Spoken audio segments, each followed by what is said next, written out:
Ya namanya juga fiksi, perang di anime tuh skalanya juga bisa sampai seluruh alam semesta.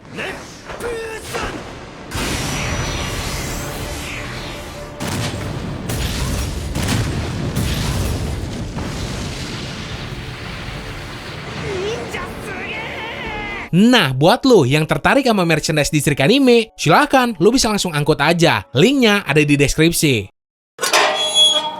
Nomor 1, Perang Saudara Rakyat Isval dari cerita Fullmetal Alchemist.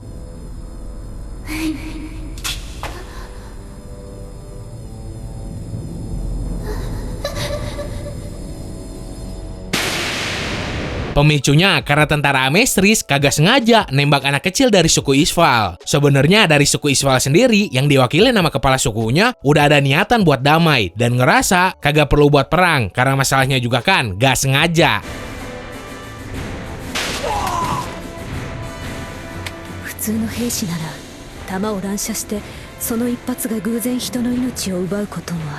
Tapi ya emang dasar pihak Amestrisnya ada maksud tertentu. Setelah 7 tahun berlalu semenjak perang berlangsung, si King Bradley kagak mau damai. Doi malah ngirim pasukan alkemis ke garda depan buat dijadiin senjata demi ngebantai semua rakyat Isval. Yang ternyata perang itu Doi lakuin buat jadi tumbal ritual transmutasi.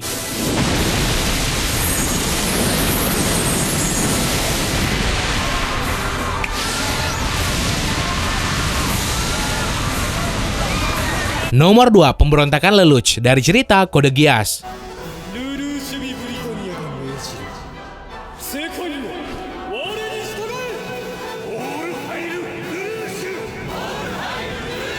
Kejadian ini dipicu sama orang bernama Lelouch Lamproux. Setelah Doi dapat kekuatan Geass di mana kemampuan tersebut bikin dirinya bisa ngendaliin orang lain, si Lelouch ini langsung ngegunain kekuatan itu buat balas dendam ke babenya yang udah ngebuang Doi pas masih kecil. Tuh cowok nyamar jadi sosok bernama Zero dan ngaliansi sama Jepang yang waktu itu udah dikuasain Britania juga, kekaisaran yang babenya si Lelouch pimpin.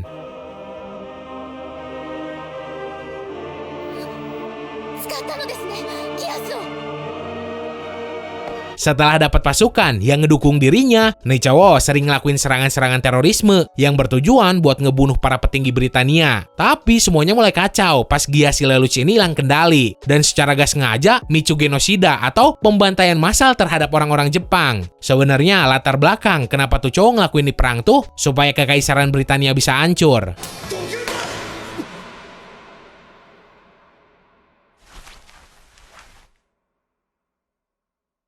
Nomor 3, Perang Cawan Suci dari cerita Fate Series.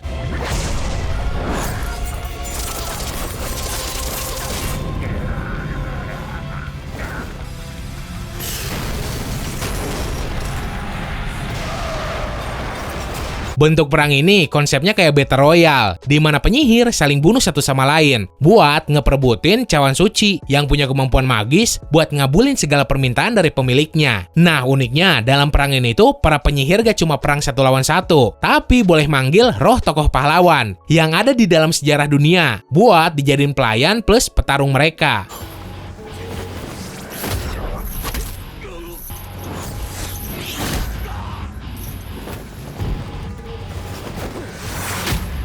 Efek dari ini perang pas lagi berlangsung aja udah parah banget. Setelah perang juga efeknya makin gila. Kayak contoh di Perang Cawan Suci keempat yang terjadi tahun 1990 ketika cawan sucinya dihancurin dan isinya tumpah. Hal itu tuh nimbulin kebakaran yang gede banget yang newasin 500.000 orang serta ngancurin 134 bangunan.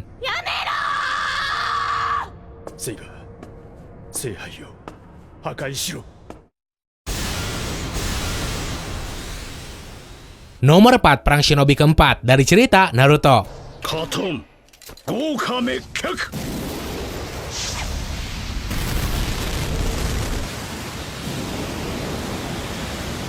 Selain banyak flashback, series anime Naruto emang dikenal sama perangnya yang banyak. Di dunia yang dipenuhi ninja ini, pertumpahan darah antara klan ataupun negara jadi hal yang lumrah dan gak bisa dihindarin. Kayak perang Shinobi keempat ini yang didalangin sama si Obito dengan tujuan pengen make jutsu Mugen Tsukuyomi yang diarahin ke bulan, terus nenggelemin semua orang yang ada di dunia ke dalam ilusinya.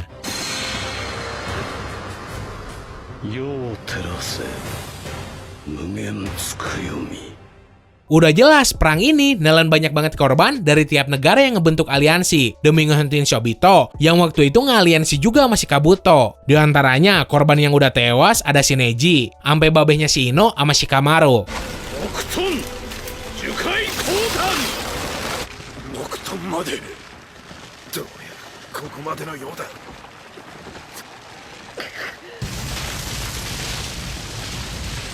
Nomor 5, manusia lawan Titan dari cerita Attack on Titan.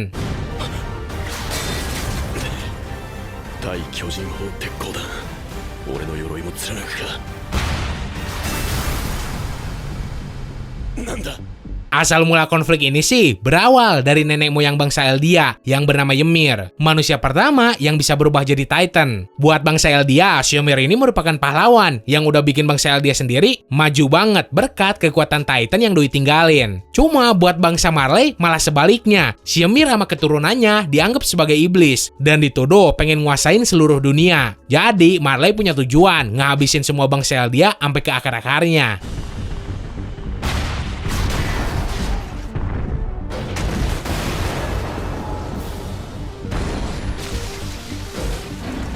Peperangan pun terus terjadi antara Eldia ngelawan Marley. Sampai pada akhirnya, dua kubu ini dipaksa buat ngaliansi, buat ngelawan musuh yang kagak disangka-sangka, yaitu si Eren, yang merupakan tokoh utama di anime ini sendiri. Nah, setelah si Eren berhasil dikalahin sama aliansi dari dua kubu ini, setelah peperangan, Eldia sama Marley akhirnya bisa damai.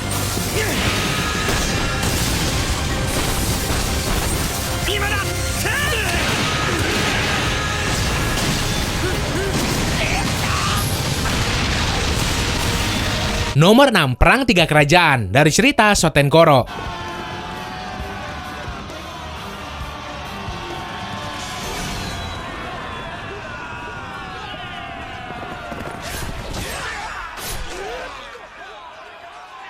Ceritanya berdasar kisah nyata sejarah bangsa Cina tentang tiga kerajaan, yaitu Wei, Shu, sama Wu, yang selalu berperang satu sama lain. Pertumpahan darah serta korupsi yang dilakuin para petinggi dari tiga kerajaan ini udah bikin kacau dataran Cina, terus bikin rakyat mereka sendiri sengsara, miskin sama kelaparan.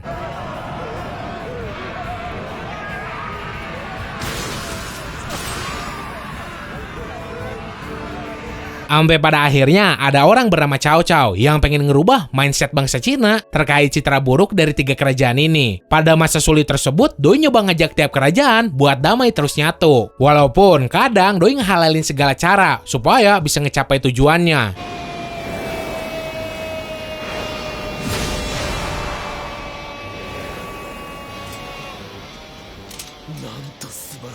Nomor 7, Persia lawan Lusitania dari cerita The Heroic Legend of Arslan.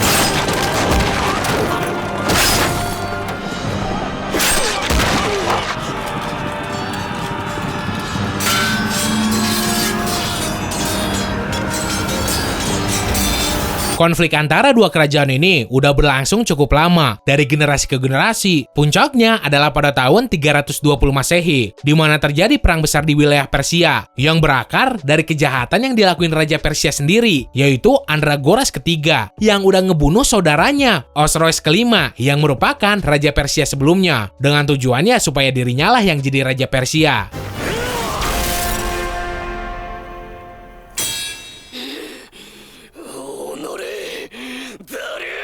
Dari insiden itulah, Hilmes yang merupakan anak si Osroes nyimpen dendam sama si Andragoras, dan akhirnya doi bersekutu sama kerajaan Lusitania buat ngalahin Persia terus ngerebut kembali tahta yang babehnya tinggalin. Akibat dari peperangan ini, ekonomi kerajaan Persia jatuh banget, mulai dari masyarakat sipil, tokoh penting, sampai para jenderal terbaik bareng prajuritnya pada gugur, dan berakhir dengan insiden penculikan Raja Andragoras.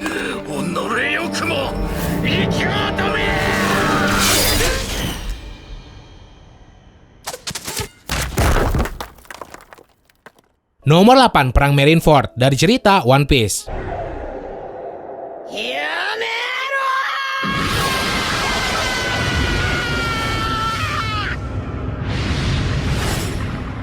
salah satu perang besar yang pernah terjadi di serial One Piece akibat dari tertangkapnya Komandan Divisi 2 Bajak Laut Shirohige, yaitu Port Gas Dies. Para bajak laut yang ngealiansi di bawah pimpinan si Shirohige nyerbu markas besar angkatan laut di Marineford. Hal ini dilakuin buat nyelamatin si Ace yang bakal dihukum mati di tempat tersebut.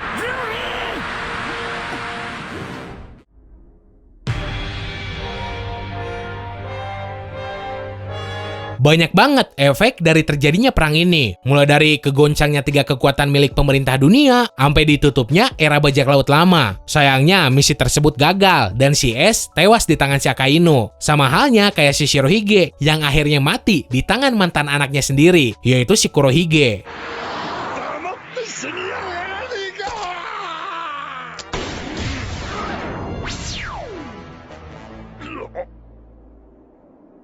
Nomor 9, Perang Aliansi Kekaisaran dari cerita Legend of the Galactic Heroes. Fire.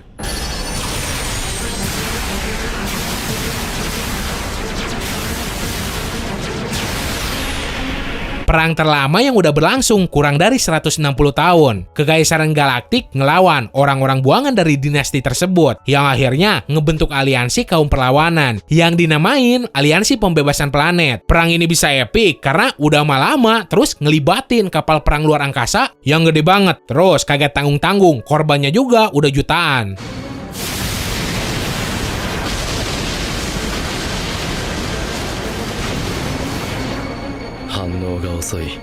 Alasan awal kenapa perang ini bisa terjadi sih karena tindakan kekaisarannya yang seenak jidat, ngebuang anggotanya sendiri karena kagak mau nurut sama ideologi pemerintahan galaktik. Nah, orang-orang buangan ini sakit hati, plus pengen ngancurin tuh kekaisaran karena gak setuju sama sistem pemerintahannya yang otoriter. Jadi rakyat sepenuhnya kudu tunduk sama pemimpin yang punya aturan absolut.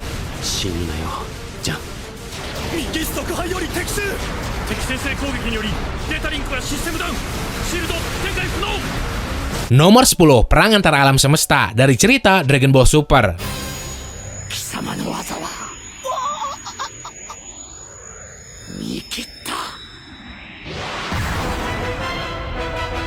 Gara-gara dewa bernama Zeno ngerasa bosen atas usulan si Goku, tuh dewa ngadain pertarungan di mana pesertanya berasal dari 12 alam semesta. Pertarungan ini berbasis Battle Royale, di mana orang yang keluar arena bakal langsung kalah.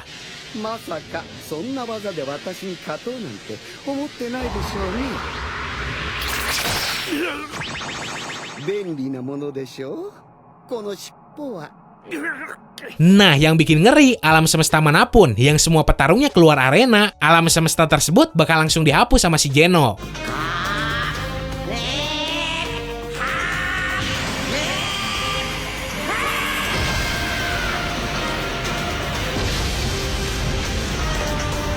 Oke, segitu aja buat hari ini. Seandainya lo pengen nambahin, request atau gimana, lo bisa langsung tulis aja di kolom komentar. Nah, jangan lupa juga cek channel kedua punya gua. Linknya ada di deskripsi. So, semoga lo enjoy dan bisa nambah informasi lo seputar dunia animanga. Sekian dari gua, sorry kalau saya salah kata. Bye!